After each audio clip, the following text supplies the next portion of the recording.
What God just showed me, I'm like, yo, this is actually insane. This generation lacks obedience like a mug. And I don't think people really understand the benefit that comes with obedience. I'm telling you, obedience is literally the most biggest shield against distractions, against lack of peace, against lack of sleep, against confusion.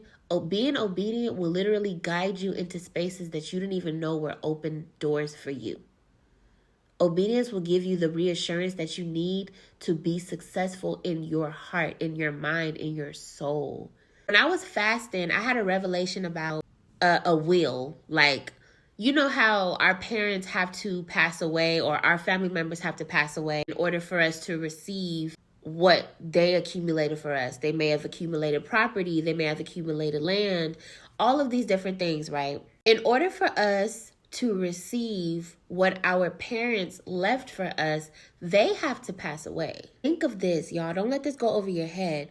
God also has a will for us. Nobody has to pass away in order for us to receive it, though. We just have to be obedient to when he tells us to move. When God tells you to be still, you be still. When God tells you to move, you move. And the funniest part about God's will, it doesn't take us losing sleep, losing our minds, stressing over small things. It takes us executing what we said we were going to do.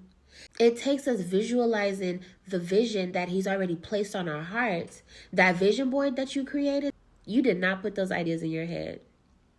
So the fact that you choose not to operate in his vision and you choose not to be obedient, why would your life not be stressful?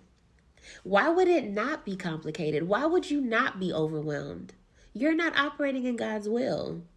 He already has it written down. It's already yours. If your parents can write a will and say, this goes to Osei, this goes to this person, what do you think God has? God's will for you is so beautiful. It's so big to the point where you can't even think about it right now. That's why the enemy is trying to get in before it's too late. The moment that God sends you a word from someone, the moment that he sends somebody to cross paths with you because he knows that you're being obedient, the enemy's like, dang, I'm telling you, God will give you specific instruction. I'm not paraphrasing, I'm specific.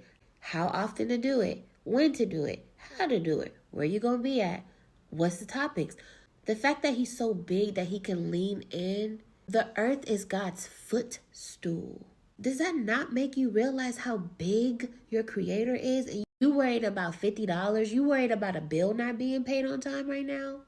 When he has already given you a vision that is so extremely large that you can't even comprehend it right now? You give your heart to God and you stop seeking his hand and you seek his face. You don't seek what he can do for you. You seek the relationship that he can have with you. Nothing bothers you. All you have to have is that remembrance of what God showed and told you. So if you're in a world right now, which we are, where everybody has information to give you, everybody has a perspective, everybody getting money, what are you being obedient to? What are you committing to? What is your non-negotiable? What are you not falling for?